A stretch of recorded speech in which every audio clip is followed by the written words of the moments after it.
Salut mon ami, aqui é o Jérôme Guiné do francesfluente.com com a Prof. Cathy. E hoje o nosso vídeo vai ser um pouco diferente do que você está acostumado. A gente não vai trazer um conteúdo de francês, mas a gente vai contar uma história, a história de o que nos trouxe até aqui, como é que a gente foi parar, como é que a gente veio parar aqui hoje no Brasil.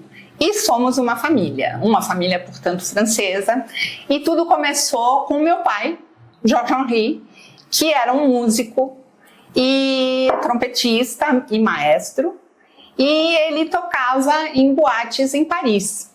Um mês antes da Segunda Guerra Mundial, ele foi abordado pelo empresário de uma grande orquestra cubana que fazia muito sucesso no mundo, que se chamava Lecona Cuban Boys. Contrataram ele e ele foi-se embora. Um mês depois, a guerra explodia. O meu avô, ele era esse jovem trompetista que tocava nesses cabarés de Paris. E a sorte foi que uma banda cubana que estava ali, como a Prof. Cathy falou, estava precisando de um trompetista porque o deles tinha acabado de sair. Casou com uma alemã, encontrou uma alemã e teve que sair.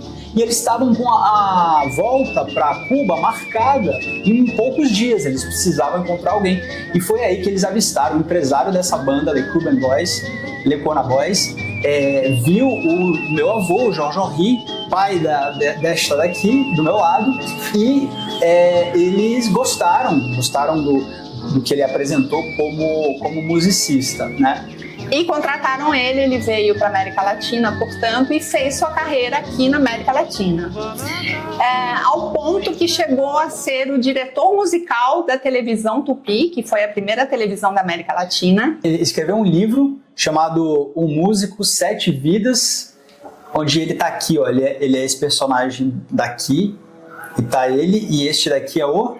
Maurice Chevalier. Maurice Chevalier era um dos maiores cantores da França da época. Então ele participou, ele fez parte aqui na verdade, a nossa origem com o Brasil, ela vem daí, no sentido em que o meu avô chega aqui, ele é um musicista, ele faz a volta pela América, Cuba, América Latina, Estados Unidos, Brasil. Eu acredito que ele tenha se apaixonado mais pelo Brasil e ele teve uma história voltada com o Brasil, inclusive a TV Tupi, ele participou também da inauguração, ele e a orquestra dele nesse momento aí, né? Exatamente.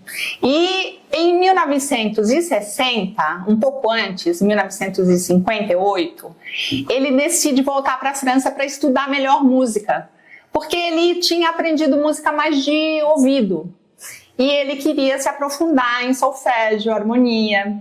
Ele chegou em Paris e perguntou no Conservatório de Paris, no Conservatório de Música, quem era a melhor ou o melhor professor que poderia atendê-lo, já que ele já tinha 40 anos, né? Tinha uma série de dificuldades. Ele queria aprender solfégio, né? Solfégio, que é a teoria musical. Exatamente. Aprofundar um pouco mais. E ele já tinha mais de 40 e ele queria lapidar o conhecimento musical dele, né? Depois de ter feito uma carreira toda no Brasil, né? Exatamente.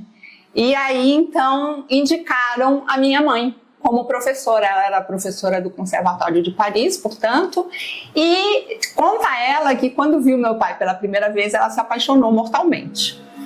Enfim, ficaram 2 anos, 3 anos se frequentando como amigos, alunos e professora. E um belo dia meu pai pediu ela em casamento, eu nasci em Paris e pouco tempo depois, alguns meses depois, eles decidiram então voltar, no caso do meu pai voltar, no caso da minha mãe era a primeira vez, vir para o Brasil.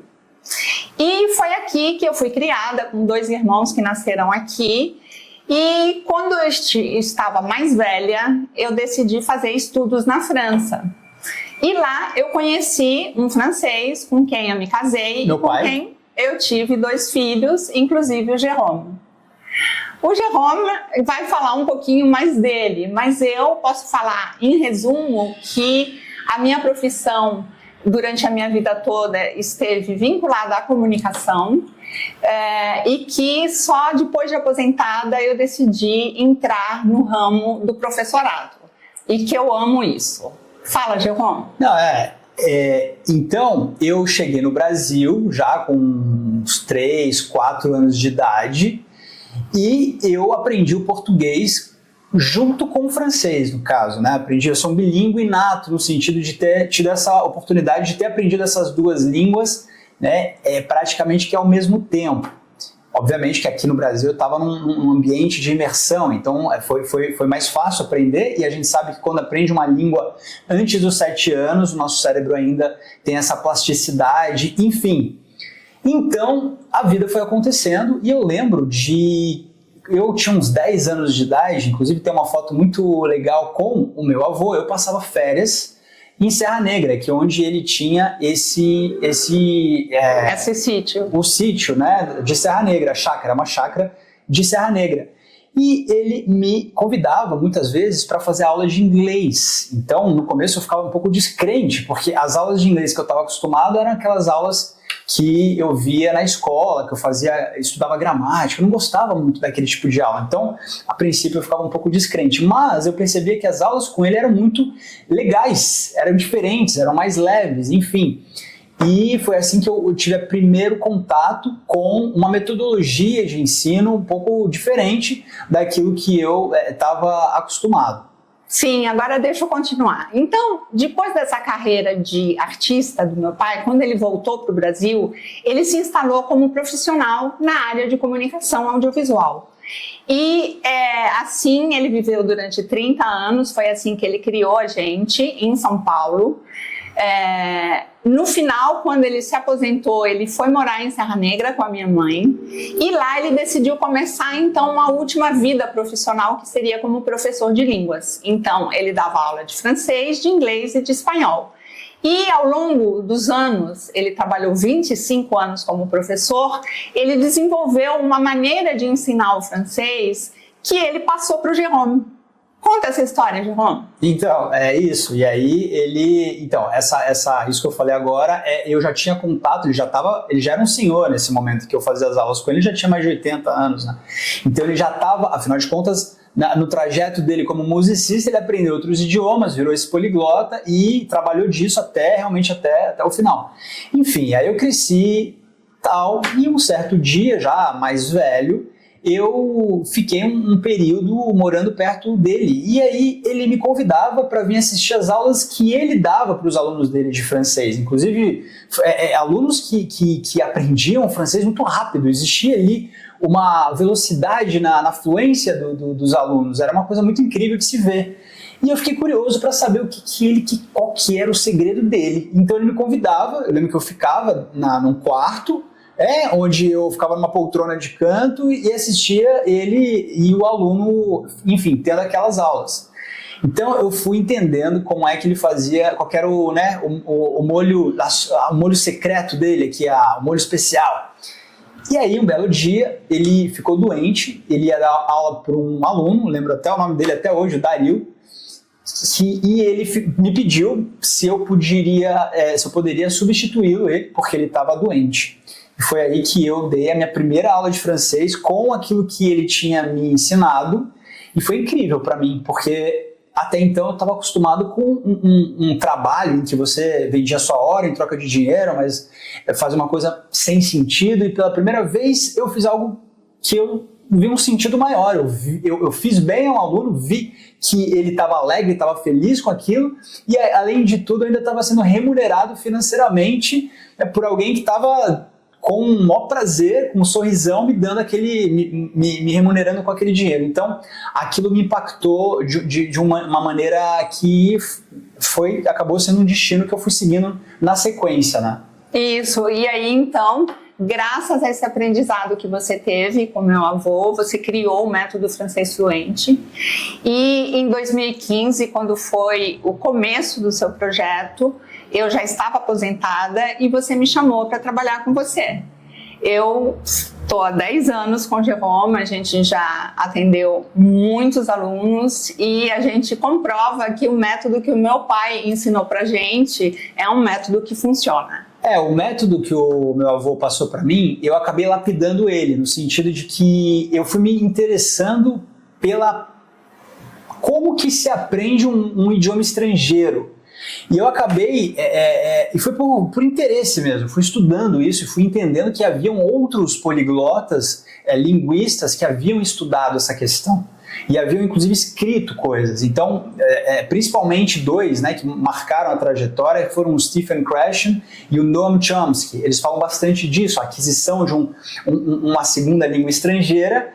E eu gostei muito disso, dessa pesquisa, desse estudo, e eu fui então vendo que tinha muita coisa ali que eu estava vendo que o meu avô de fato aplicava. Então eu fui lapidando isso, fui aplicando, fui testando também, até que eu cheguei. Aí eu comecei dando aulas em escolas mesmo, de idiomas, só que eu era um funcionário, eu precisava seguir aquela metodologia que meio parada no tempo, no sentido de muitas escolas ainda buscam passar a gramática do idioma e achando que isso vai contribuir para a fluência e demora bastante, usando outros métodos não tão eficientes. Enfim, eu sabia que ali os alunos não aprenderiam de fato de maneira mais rápida, mais eficiente. Só que eu não podia fazer nada, né? Porque eu era um colaborador, senão se eu fosse inventar moda eu ia ser mandado embora, sei lá. Com certeza. Né? Então, até que em 2016 coincidiu com as Olimpíadas no Rio de Janeiro, estava lá naquele momento, eu fui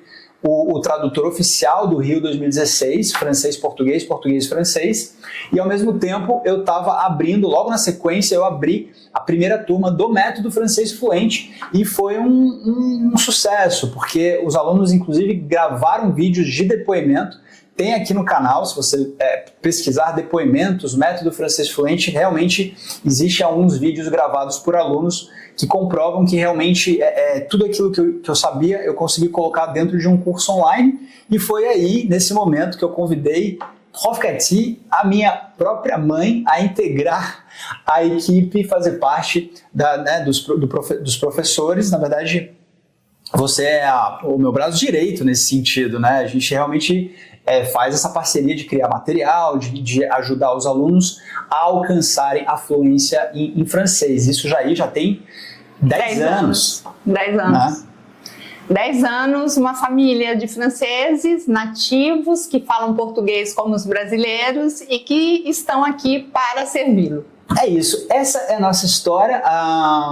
Como que a gente aprendeu o português no final das contas? A gente aprendeu o português no Brasil, morando no Brasil. E a gente aprendeu o francês em casa, falando francês com pai e mãe e indo para a escola francesa. Exato, porque esse é um detalhe importante. No Brasil existem liceus franceses. Então a gente, mesmo vindo aqui para o Brasil, a gente estudava em colégio francês. Então, em sala de aula a gente via francês, as coisas em história, geografia, tudo em francês, mas no recreio era em português, com os coleguinhas, enfim, em ambiente de imersão mesmo, onde a gente está mergulhado, né, no idioma português. Então, dessa maneira, a gente aprendeu essas duas línguas. Essa é a nossa história. Espero que você tenha gostado dessa pequena história. A gente se vê no próximo vídeo. Tchau, pessoal!